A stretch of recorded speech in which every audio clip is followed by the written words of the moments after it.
بسم اللہ الرحمن الرحیم نحمدہ و نصلی علی رسول کریم اما بعد فاعوذ باللہ من الشیطان الرجیم بسم اللہ الرحمن الرحیم ورہبانیۃ ابتدعوها ما كتبناها علیہم الا ابتغاء رضوان اللہ وما رعوها حق رعایتها وآتینا الذین آمنوا منهم اجرا وکثیر منهم فاسقون۔ آج کا درس کا موضوع ہے بدعت۔ بدعت کس کو کہتے ہیں؟ علامہ عینی رحمۃ اللہ علیہ فرماتے ہیں کہ بدعت اصل میں ایسی نو ایجاد چیز کو کہتے ہیں جو آن حضرت صلی اللہ علیہ وسلم کے زمانے میں نہ تھی۔ حافظ ابن حجر رحمۃ اللہ لکھتے ہیں کہ بدعت اصل میں اس چیز کو کہا جاتا ہے جو بغیر کسی سابق مثال اور نمونے کے ایجاد کی گئی ہو، اور شریعت میں بدعت کا اطلاق سنت کے مقابلے میں ہوتا ہے، لہذا بہت مذموم ہوگی۔ حضرت علامہ مفتی کفایت اللہ رحمۃ اللہ علیہ لکھتے ہیں کہ بدعت ان چیزوں کو کہتے ہیں جن کی اصل شریعت سے ثابت نہ ہو، یعنی قرآن مجید احادیث شریفہ میں ان کا ثبوت نہ ملے، اور حضور صلی اللہ علیہ وسلم اور صحابہ کرام تابعین تبع تابعین کے زمانے میں ان کا وجود نہ ہو، وہ اس سے دین کا کام سمجھ کر کیا یا چھوڑا جائے۔ قرآن کریم میں بدعت کا ذکر صرف ایک بار آیا ہے، جہاں اللہ تعالیٰ نے حضرت عیسیٰ علیہ السلام کی اتباع کرنے والوں کا ذکر کرتے ہوئے فرمایا وَرَهْبَانِيَّةً ابْتَدَعُوهَا مَا كَتَبْنَا عَلَيْهِمْ إِلَّا ابْتِغَاءَ رِضْوَانِ اللَّهِ فَمَا رَعَوْهَا حَقَّ رِعَایَتِهَا فَآتَيْنَا الَّذِينَ آمَنُوا مِنْهُمْ أَجْرًا وَكَثِيرٌ مِنْهُمْ فَاسِقُونَ۔ انہوں نے خود رہبانیت کی نئی بات نکالی، ہم نے ان کو اس کا حکم نہیں دیا تھا،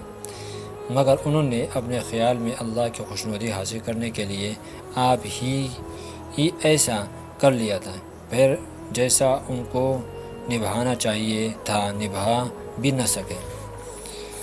رہبانیت ترک دنیا کے معنی میں استعمال ہوتا ہے۔ عیسائی راہبوں نے یوں تو اللہ کی رضا کے لیے ترک دنیا کا راستہ اختیار کیا تھا،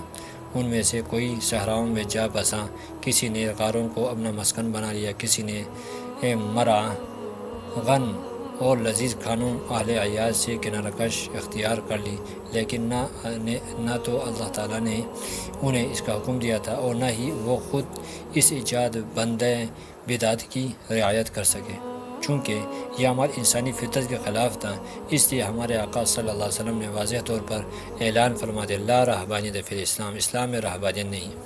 احادیث میں بدعت کا ذکر کثرت سے آیا ہے۔ حضور اکرم صلی اللہ علیہ وسلم نے اس کی قباحتیں بھی بیان فرمائی ہیں اور مسلمانوں کو واضح الفاظ میں اس سے بچ کر رہنے کی تاکید بھی فرمائی۔ حضرت رضی اللہ تعالیٰ فرماتے ہیں کہ رسول اللہ صلی اللہ علیہ وسلم نے فرمایا بے شک اللہ ہر بدعتی کو توبہ سے محروم کر دیتا ہے۔ بدعتی کو توبہ سے محروم کر دینا گویا اس کے گناہ کے نقد اور شدید ترین سزا ہے۔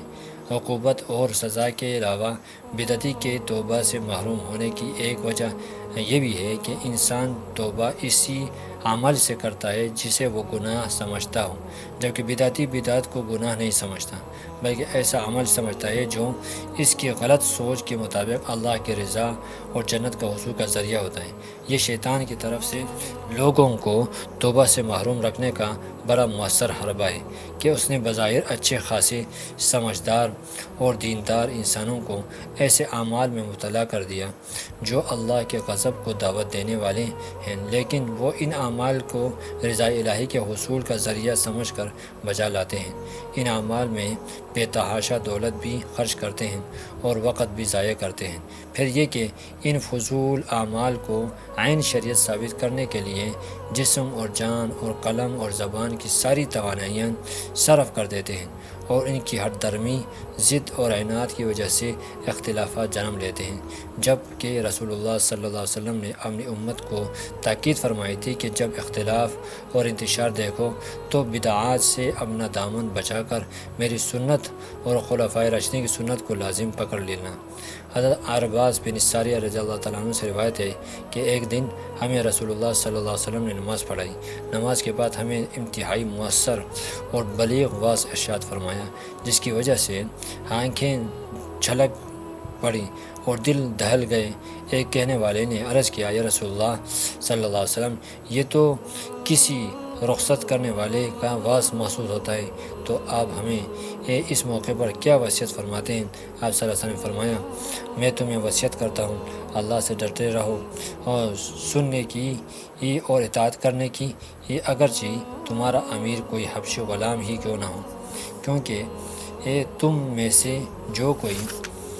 زندہ رہے گا میرے بعد بہت زیادہ اختلافات دیکھے گا۔ ایسے وقت میں تم پر لازم ہے کہ تم میری سنت اور میرے ہدایت یافتہ راہ راست پر چلنے والے خلفائے راشدین کی سنت کو مضبوطی سے تھام لو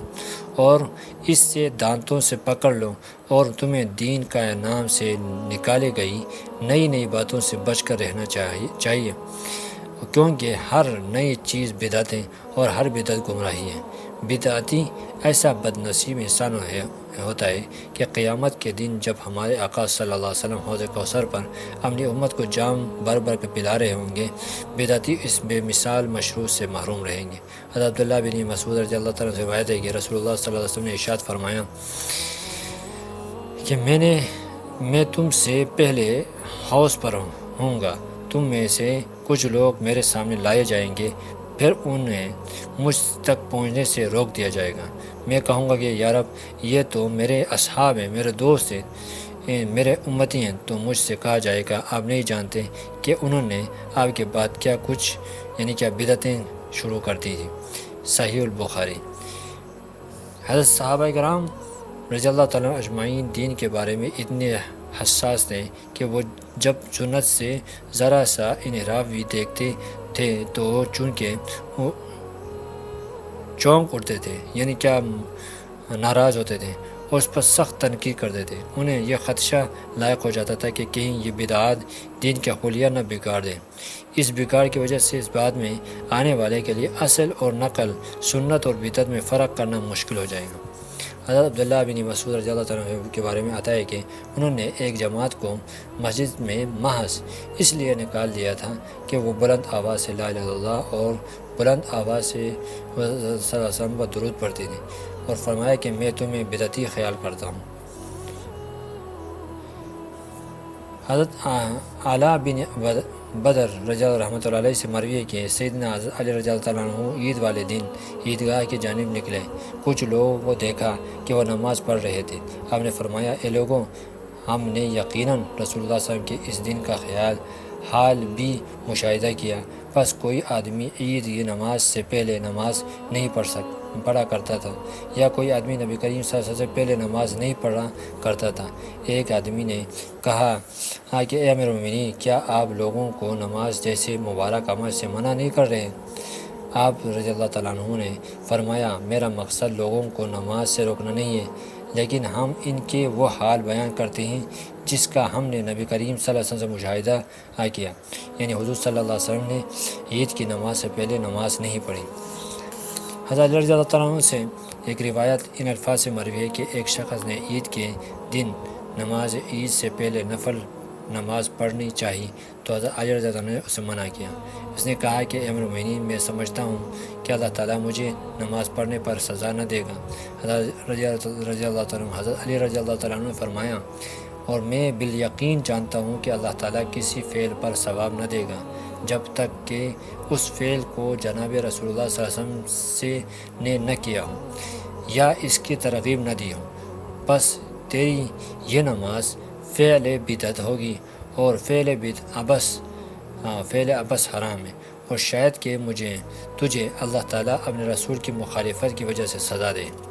نماز اتنی عظیم عبادت ہے کہ ہمارے آقا صلی اللہ علیہ وسلم نے اس سے اپنی آنکھوں کی ٹھنڈک، مومن کی معراج اور دین کا ستون قرار دیا ہے، مگر چونکہ عید سے قبل نفلی نماز پڑھنا آپ صلی اللہ علیہ وسلم سے ثابت نہیں ہے، اس لیے حضرت علی رضی اللہ عنہ نے اس شخص پر سخت ناراضگی کا اظہار فرمایا۔